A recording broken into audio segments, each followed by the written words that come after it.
Arruiné la vida de mi ex. Arruiné la vida de mi exnovio hace más de 20 años, y acabo de asegurarme de que así se quede, arruinada para siempre. Cuando estaba en la universidad, en los años 90, conocí a Daniel a través de amigos en común. En ese momento él tenía 23 años.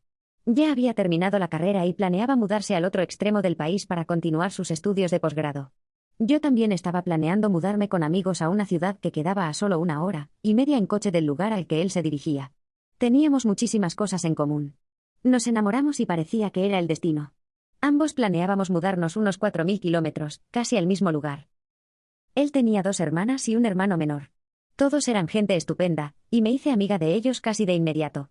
Como Daniel estudiaba el posgrado y yo trabajaba, normalmente yo iba a verlo los fines de semana.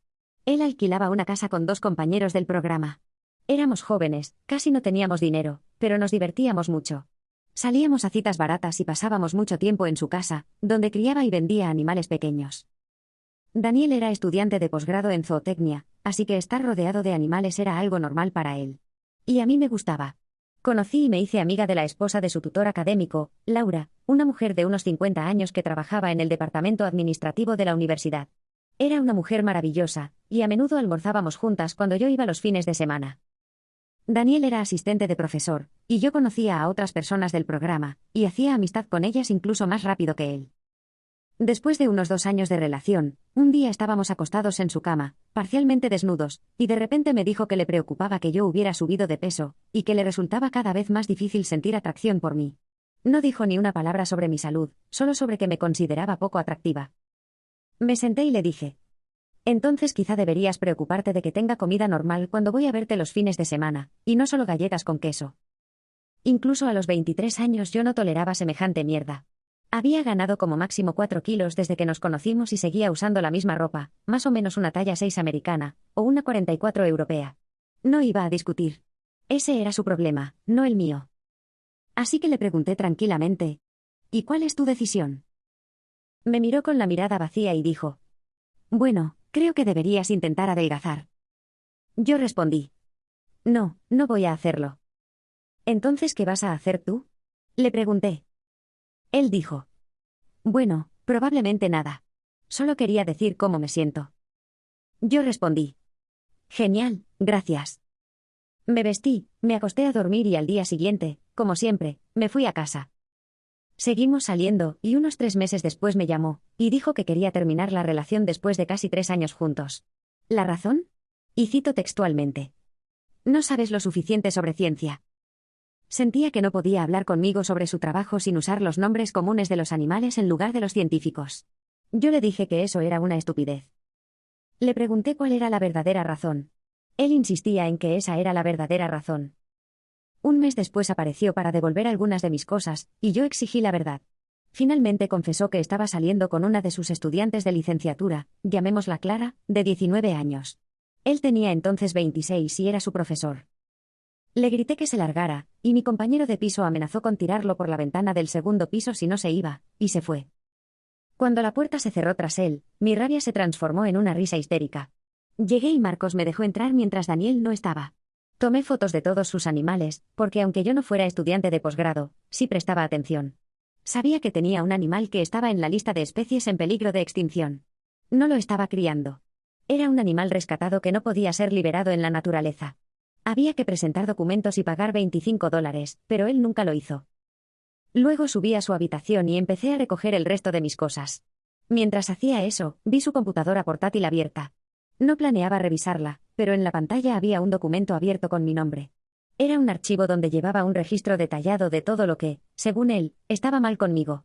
Mi peso, la forma en que comía, cómo vestía, cómo hablaba, cómo reía, incluso cómo dormía. También había mensajes guardados entre él y Clara. En ellos hablaban de mí como si yo fuera un experimento fallido. Decían que yo era temporal, que él solo estaba conmigo hasta que ella estuviera lista para una relación seria. Ella se burlaba de mí, y él se reía. Tomé fotos de todo. Después bajé y Marcos me preguntó si estaba bien. Le dije que sí. Mentí. Bebimos, hablamos y traté de fingir que no me estaba rompiendo por dentro. Esa noche dormí en el sofá. A la mañana siguiente, Daniel volvió a casa. Me vio y se quedó paralizado. No dijo nada durante varios segundos. Luego empezó a gritar, diciendo que yo no tenía derecho a estar ahí. Yo le dije que solo estaba recogiendo mis cosas. Cuando intentó tocarme el brazo, Marcos se interpuso entre nosotros. Yo me fui ese mismo día. Si escribo esta historia ahora es porque, semanas después, recibí un correo de una agencia ambiental. Alguien había denunciado la posesión ilegal de una especie protegida. Adjuntaron fotos. No fui yo quien envió el correo. Pero no me arrepiento de haber tomado las fotos. Días después de irme, Daniel intentó contactarme. Primero fueron mensajes largos diciendo que todo había sido un malentendido. Luego mensajes cortos, agresivos, acusándome de arruinarle la vida. Finalmente, silencio. Me enteré por amigos en común de que la universidad había iniciado una investigación. Alguien había reportado irregularidades en su laboratorio. No solo por el animal protegido, sino por otros pequeños atajos que había tomado durante años. Le retiraron el acceso temporalmente mientras revisaban el caso. Clara me escribió una sola vez. No para disculparse. Me dijo que yo era dramática y que había exagerado todo. No le respondí.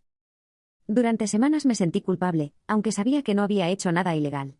Esa culpa desapareció el día que entendí algo: yo no había destruido nada. Solo dejé de protegerlo. Empecé terapia. Cambié de apartamento. Bloqueé números. Volví a comer sin contar calorías ni sentir vergüenza. Volví a reírme fuerte. Meses después supe que Daniel perdió la beca. La investigación confirmó varias violaciones éticas. El animal fue trasladado a un centro autorizado. Nunca volvimos a hablar. Hoy, cuando pienso en todo, no siento rabia. Siento alivio. Porque si no hubiera abierto esa computadora, quizá todavía estaría intentando ser suficiente para alguien que nunca me vio como una persona. Pensé que todo había terminado ahí, pero estaba equivocada. Un mes después recibí una llamada de un número desconocido. Era la madre de Daniel. Me habló con un tono tranquilo, casi amable. Dijo que él estaba pasando por un momento muy difícil y que yo debía entenderlo. Insinuó que, como su pareja, tenía cierta responsabilidad en lo que había ocurrido. La escuché en silencio. Luego le dije, con la voz firme, que yo ya no era su pareja, que nunca había sido mi responsabilidad cubrir mentiras ni conductas ilegales, y que no volviera a contactarme. Colgué. Esa fue la última vez que alguien de su entorno intentó culparme. Con el tiempo, empecé a contar mi historia a otras personas. Y algo curioso pasó: muchas me dijeron que habían sentido cosas raras con él, pero que nunca supieron explicarlas. Comentarios incómodos. Límites cruzados. Bromas disfrazadas de inteligencia.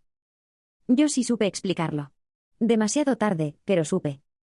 Ahora sé reconocer las señales. El control disfrazado de preocupación. El desprecio escondido en el humor. La forma en que alguien puede reducirte poco a poco hasta que dudas de ti misma. Ya no me pasa. Hoy vivo tranquila. No reviso teléfonos ajenos. No necesito pruebas. Confío en mi intuición. Y si algo no se siente bien, me voy. Porque aprender a irse también es una forma de sobrevivir. Historia 2. El ex que destruyó su propia vida. Mi exmarido destruyó su propia vida. Era un problema ambulante. No me molestaba que tuviera un montón de enfermedades crónicas, pero lo que realmente era un problema era que se negaba rotundamente a cuidarse a sí mismo. Especialmente cuando, por su condición, yo no podía dormir esas pocas horas que habría podido dedicar al sueño. Trabajaba en una horrible empresa privada de seguridad, a la que le importaban un bledo los empleados. Yo era la única supervisora de campo en la región. Y además de mis habituales 40 horas semanales, me llamaban constantemente para cubrir puestos vacantes de manera urgente. Esto fue durante la pandemia, y al final para mí se volvió normal trabajar entre 80 y 100 horas a la semana. El dinero era excelente, pero estaba terriblemente agotada. Mientras tanto, mi marido trabajaba medio tiempo, recibía subsidio por discapacidad y gastaba todo su dinero en videojuegos y comida rápida. A pesar de las restricciones médicas, mientras yo pagaba sus cuentas y las mías, el crédito del auto, seguro, teléfonos y todo lo demás, esto continuó durante unos 3 años y solo empeoraba. A pesar de que lo sostenía económicamente, logré pagar el crédito del auto y ahorrar para una casa. Nada lujoso. Una casa de 2 pisos con sótano sin terminar, mucho espacio, un patio normal, un arroyo y vecinos geniales que siempre nos invitaban a beber y jugar al billar. Durante la mudanza, todavía trabajaba más de 80 horas, así que casi no podía ayudar con las cajas, pero pagué el camión y la cena para todos los que ayudaron a cargar. Le pedí a mi marido que se asegurara de que todo estuviera empacado. Él empacó sus cosas, luego los muebles, y lo que no cabía en el camión simplemente lo dejó, retrasó el camión y lo devolvió tarde. Tuve que llamar a la empresa y explicar la situación, y amablemente levantaron la multa considerando mis circunstancias. Al final, la mayoría de mis cosas, las de mi compañero de cuarto, y las de mi hermano no cabían en el camión. Mi hermano iba después del trabajo cada día y traía una carga de cosas. Le pedí al exmarido que hiciera lo mismo, y estuvo de acuerdo. Después de 3 semanas finalmente tuve un día libre. Trabajé 12 horas y planeaba empacar un par de cajas y llevarlas a casa. Entré a la casa y vi que mi ex literalmente no había hecho nada. Durante 3 semanas dijo que trasladaba nuestras cosas, y era una mentira. Tuve un colapso. Me derrumbé en las escaleras, llorando. Mi compañero de cuarto, que también era mi mejor amigo, entró justo después y me vio. Me abrazó mientras lloraba y me aseguró que tomaría unos días libres para empacar todo y trasladarlo. Me dijo que fuera a casa a dormir, pero le respondí que ya estaba allí, así que al menos tomaría un par de cajas yo misma, ya que mi inútil marido había mentido diciendo que lo haría. Me ayudó a empacar y me fui a casa. Ni siquiera descargué, entré, me tiré en la cama y me dormí llorando. Después de muchas horas me desperté agotada, y fui al coche para empezar a descargar. Mi mejor amigo ya estaba allí, descargando su coche con una sonrisa cansada. Pasó todo el día haciéndolo. El sol se estaba poniendo. Mientras tanto, mi marido estaba en el sótano haciendo tonterías, rompiendo su promesa. Finalmente trasladamos las cosas, pero tuve que extender el alquiler de la casa una semana más y pagar proporcionalmente, todo por negligencia de mi marido. Cada vez me enfadaba más, y cuando finalmente nos mudamos, lo senté y le dije cuánto me enfadaba su mentira, su pereza y todo el daño que había causado. En respuesta, empezó a acusarme de cosas diversas. Por ejemplo, que no lo abrazaba apasionadamente por su enfermedad. Me enojé. Grité que no abrazaba apasionadamente a nadie, ni siquiera a mí misma, porque trabajo como una loca para mantener su trasero perezoso y pagar su estilo de vida, mientras él gasta todo su dinero en comida rápida que ni siquiera debería comer y en videojuegos, y además no hace absolutamente nada en casa, ni cocinar, ni limpiar, ni siquiera empacar sus cosas. No me facilita la vida, me la complica. Todavía limpio después de él cuando tira platos y deja manchas en la alfombra. Así que no quiero abrazarlo apasionadamente si no hace nada para merecerlo. Dejó de hablarme durante 2 semanas, y solo empeoraba. No escribía, no hablaba finalmente, un día me desperté y supe que ya no podía soportarlo más. Mi paciencia había llegado al límite. Le dije que si no cambiaba su actitud inmediatamente, lo dejaría. Me respondió con insultos y excusas, diciendo que yo no entendía lo difícil que era su vida. Pero lo cierto es que su vida no era difícil, era autodestructiva. Él mismo elegía vivir así. Todo lo que tenía lo estaba desperdiciando. Decidí que ya era suficiente. Empaqué sus cosas, las puse en cajas y le dije que las recogería más tarde. Esa noche no volvió a aparecer en la casa. Fue la primera vez en años que dormí profundamente sin interrupciones, sin llamadas, sin quejarse de su dolor o enfermedad. Pasaron los días y no hubo cambios.